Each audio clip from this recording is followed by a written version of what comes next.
And we're back with Teslagrad being run by Frozentrually. This will be any %. So yeah, good luck to him on that run. Once again, donations. Let's see here. Lots of cool incentives that you can look for. We'll go ahead and plug that in the chat here. And once again, if you donate a total of $30 or more throughout the marathon, you are eligible to win a Nintendo Switch.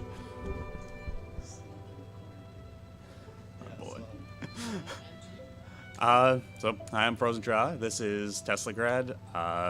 So I'm just going to start. Hold on. I'll just do that then. There we go. 3, 2, 1, go. Woohoo! All right. So this is Teslagrad. It's a 2D puzzle platformer based on electromagnetism. This first section is kind of just jumping around and utilizing the basically 2 tricks. Go on inclines whenever possible, like that, and it speeds you up by altogether like a half a second throughout this 2-minute section, so it's pretty crucial. Then there's a late jump coming up, like in about 3 seconds. But other than that, this part isn't too crazy. So I'm going to tell you guys a little bit of history. So in 1893,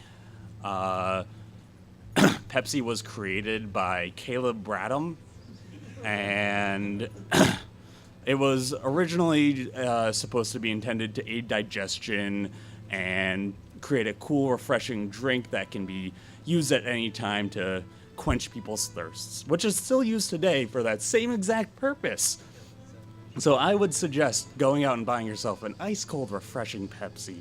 Or at least one of their wonderful products, like this Mountain Dew sitting next to me, keeping me awake at 5 a.m. in the morning. But other than that, after Caleb Bradham created it in 1893 as Pepsi, he rebranded it as Pepsi Cola in 1898. And that was, actually, it was Brad's drink in 1893. I'm sorry. I'm getting my history confused. Ridiculous of me, I know. In 1898, it was rebranded to Pepsi, named after the digestive enzyme pepsin and the cola nut, which it was created from. Originally, it also had vanilla and sugar in it.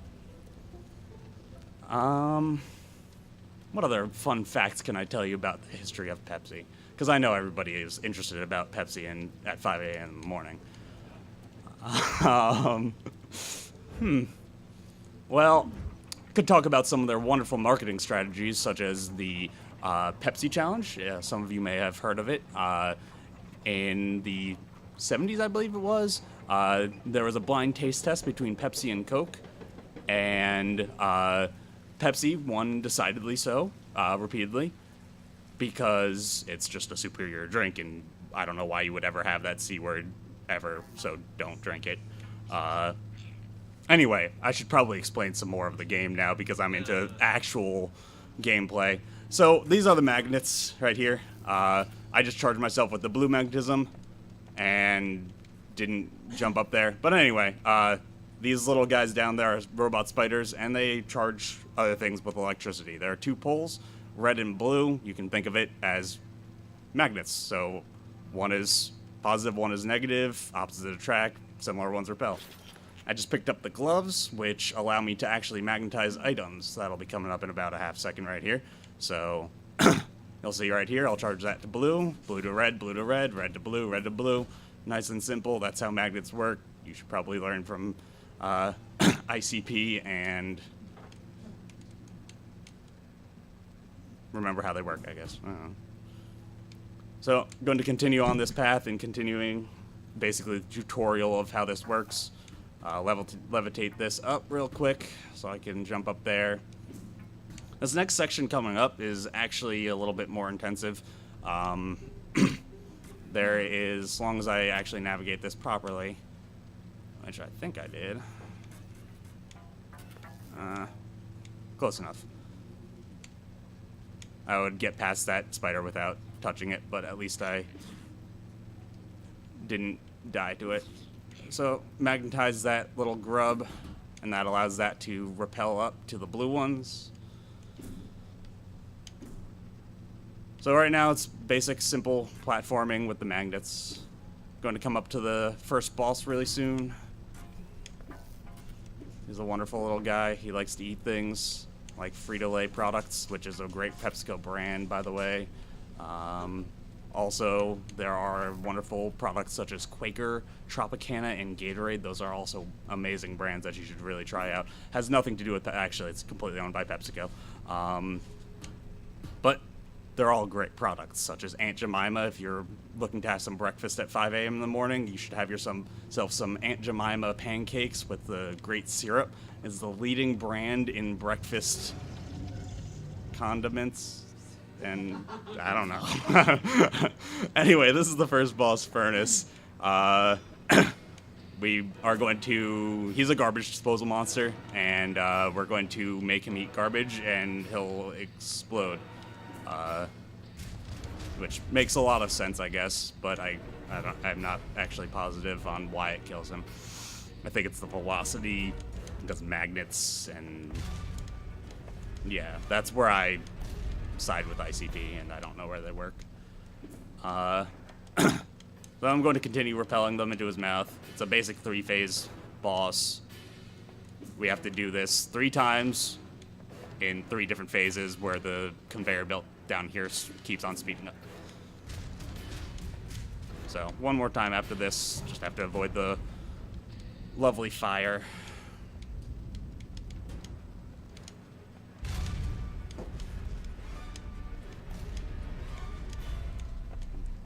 Kind of parched. I wish I could have this wonderful Mountain Dew next to me, but I have to keep my hands on the controller. It's awful.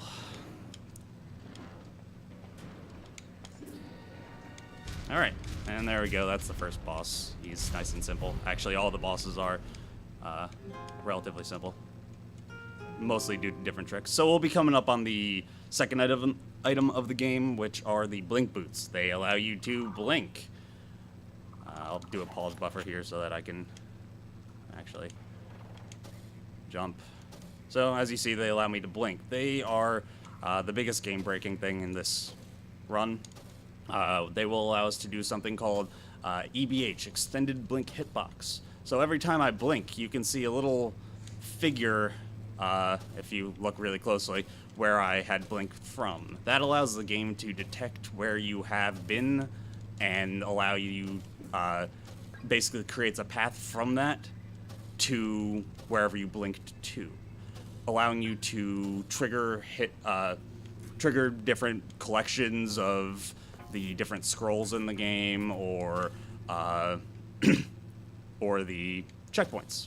So utilizing this, we can actually utilizing the extended blink hitbox, you can switch where your blink hitbox is, or where your blink hitbox started, and switch it to the other side, so the game believes you came from the other side. And that's a little bit complicated sounding, I think, or I'm terrible at explaining it. Either one. But that allows us to do wonderful things like skip bosses and make the game go fast, which we like, I think. So this is actually my favorite trick of the game. It is the simplest thing that you can possibly do. Right there. It's fun to do, and I think I spent like 3 hours trying to learn it when I started playing this game. So it means a lot to me. It's a sentimental trick, I guess. I don't know. There's a lot of tricks that have gone away over the past 2 years that this game has been run. It was mostly glitchless when I first started running this game. So this next section, we'll be climbing up this tree after I bounce up this, so I'm not really in the tree yet, but I'll be in about a second. There we go. Here's a tree. And I'm just going to climb up here to the next boss. And that'll be the first example of the EBH. So we'll use it to skip over the trigger that has the sides fall down. So normally you'd have vines that fall down on both sides when you first walk into the boss, but instead we will EVH past it, and they won't fall down. We can still trigger the boss, have him live, or come to life, I guess.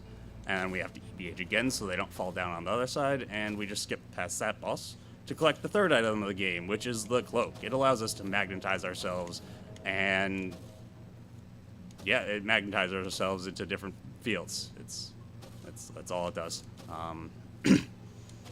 But it's nice. It makes us allow us to use velocity to our advantage. So we can do things like skip over that box rather than waiting. This is something called a bounce.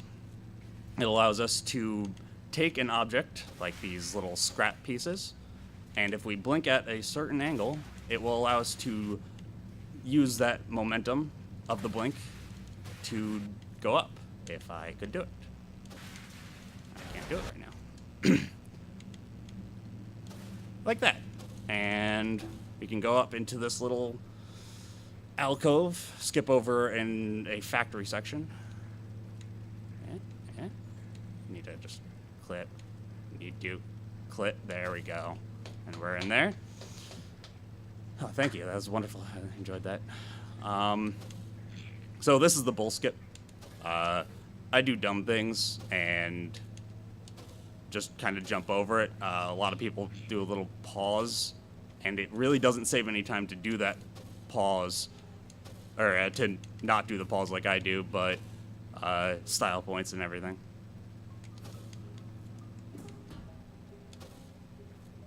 This is the longest puzzle of the game right here. You have to move a whole bunch of blocks down there and all kinds of things in order to go up this ladder, but it's really easy to skip through it, and I just kind of I zoned out because it's 5 a.m. and I forgot what I was explaining for a second, so I didn't actually explain what I was doing. Actually, I'm not going to do that because I'm terrible at that EBH. You can actually EBH through that wall to the right, but there's a visual cue to it that I'm just really not that familiar with. It saves about 5 seconds, and I'm sorry for going slow, and I apologize to the speed gods. But it's 5 a.m. I'm going to use that excuse. I'm sorry.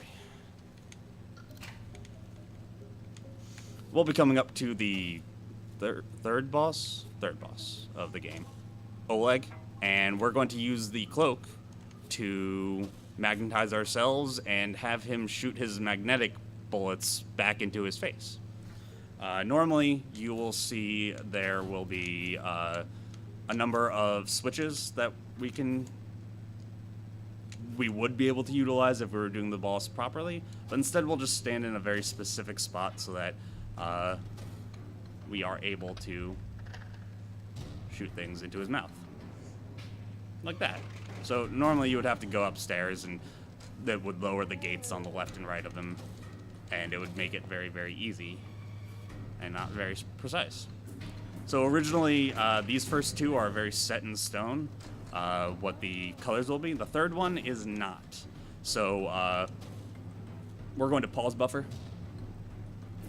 Oh, I almost didn't pause buffer. That would have been bad. Not really terrible, but relatively bad. And we kill the boss and move on. This next section is the hamster ball. It's so named because you're in a hamster ball, and you use it to speed yourself through the hamster ball section. Yeah, that's pretty much it. There's 2 tricks in this section. You'll see one coming up in about 10 seconds or so, but it's actually, I don't want to say I'm good at it because now I'm just not going to be good at it, but we'll see. Depends on the day, I guess. So we're just gonna take this ball and try to jump on top of it and go there. Okay, good, thank God. That saved myself some embarrassment, I guess. And this one we don't really need. We can just skip right past it. This is actually a really fun segment to do if you can get it perfectly, because you're basically utilizing your momentum and trying to carry it through to the top sections. And if you get it just perfectly, you can actually carry it up to this third section, and there you go. Maintain your momentum through that. I don't know how much that saves. If I said a number, it would just be making it up. But I'll say that it saves 3 seconds. And that's what we're sticking with.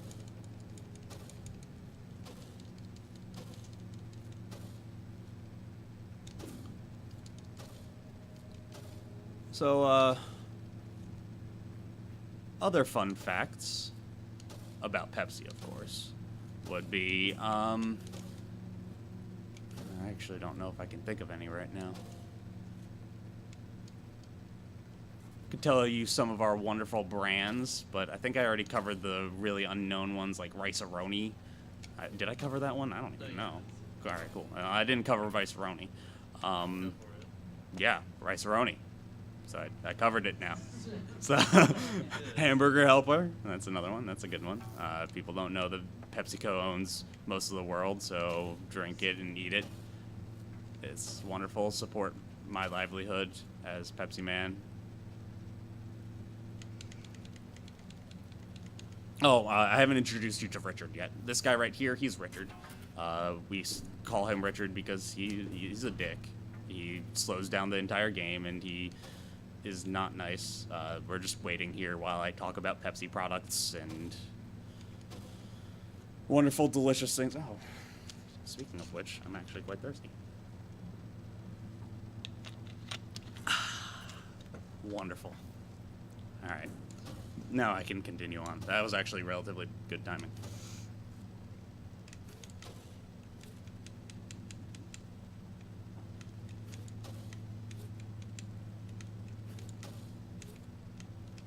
So do that.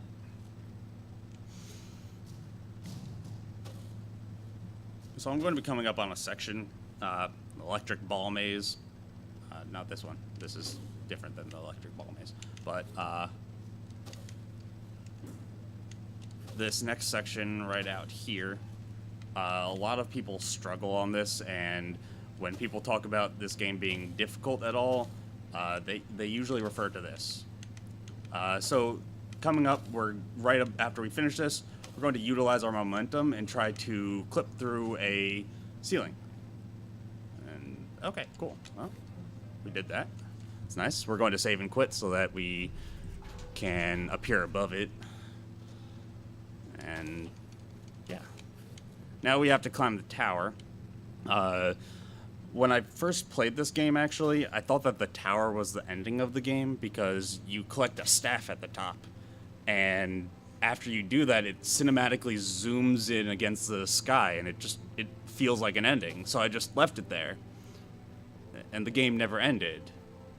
It took me a solid couple of minutes to realize that I needed to jump off or do anything. I think that was also around 5 a.m. when I did that. Yeah, probably. I remember being very tired. So we grab it, jump off the ledge, and we're going to be coming up against the second to last boss of the game. This is the only one we really fight. So we use our newfound powers of the staff, which basically just makes our gloves be ranged, which is cool. And we're going to irritate this guy. So once we destroy his protective barriers,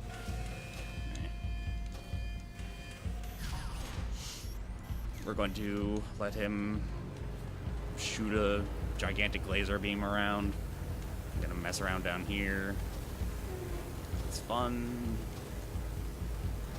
And then we're going to use our laser to irritate him. There we go. Need some Visine now. That's not a PepsiCo product, I'm sorry. I don't think that we have any eye drops, otherwise I would probably shell for those.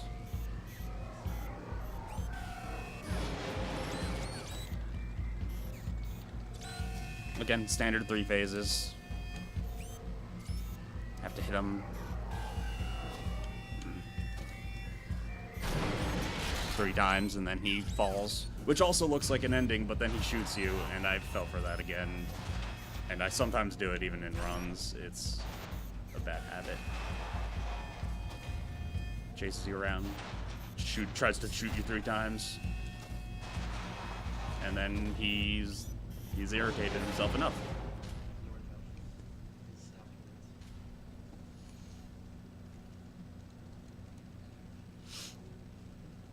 So that guy who was shooting us with magnetic bullets, he now saves us and gives us our weapons back.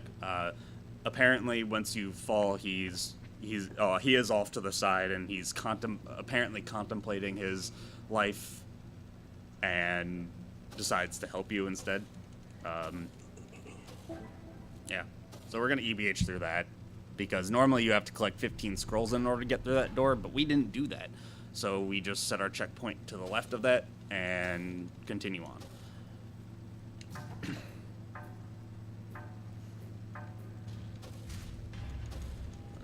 2, 3, 4, 5, 6, 7, 8, 9. So I had to count because there were angry Russian soldiers who were chasing me, and you can't see them coming, so you just have to kind of count your number of blinks because it gives you some idea. But I'm not good at doing that while doing anything else, so I've always had to count out loud, and I feel like an idiot every time that I do it in any sort of marathon run, so I feel the need to explain myself. Also, in the beginning of the game, I don't know if you really saw it because I skipped over it, but your dad was carrying, that guy we passed by was your dad. He's now dead. He tried to go kill the king and failed miserably. He got sent down into this hole, and I guess he starved to death. I'm not entirely sure. But the song that you may or may not be hearing right now, you should be hearing it at the very least, is called Dad is Dead. It's actually the same song that you hear in the very beginning of the game. And if you had looked at the sound files in the beginning of the game, you would realize that your dad was going to die. Very unfortunate. So again, Oleg is right here to help us because this is the reason that everybody dies down there. There's a gate, and Oleg saves our life, which is pretty cool of him, so we can go murder his boss, the king. The king is an evil tyrant, and I didn't explain that. I was too busy with other history, way more important than the history of this game or backstory or anything. But we're going to go kill him because he likes to kill everybody else, right? So, he's very RNG dependent. A whole bunch of phases can waste a bunch of time, and we just don't like doing that. So we EBH past him, don't kill him, we're merciful gods. And there's a cat on gold, and that's time. Cool. That's Teslagrad. Yeah, 22 to 17 it looked like. Cool. Well, thank you guys for having me, and make sure you drink some Pepsi or Mountain Dew or any of the products that I mentioned today. We sure will, Frozen. Great, yeah, so that was Teslagrad, Any %. Coming up next is Shinobi 3, Return of the Ninja Master. And that is being run by Cure. And that's going to be an expert mode speedrun, so that's going to be exciting. So yeah, once again, we're going to do a quick setup block, and then we'll be right back.